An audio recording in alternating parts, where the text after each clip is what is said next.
ইফতারিতে অনেকেই ভাজা পোড়া খায়, ডুবো তেলে ভাজা। তো সেইগুলো কি করে আমি বলি, সেটা হলো পোড়া খাবার, সেটা হলো মরা খাবার, সেটা হলো বডি থেকে পানি টেনে নিয়ে যায়।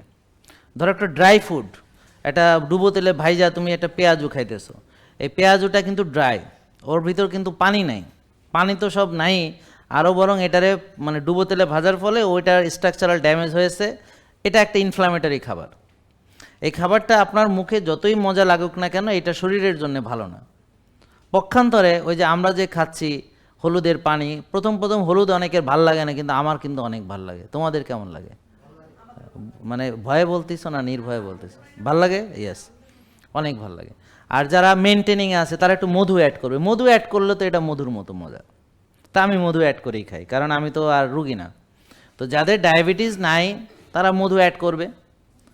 আচ্ছা, ইফতারিতে যদি ধরেন শশা খান সালাদ হিসেবে, তাহলে শশা আপনাকে পানি দিবে, আর পেঁয়াজু বেগুনি ডুবো তেলে ভাজা পানি টেনে নিয়ে যাবে।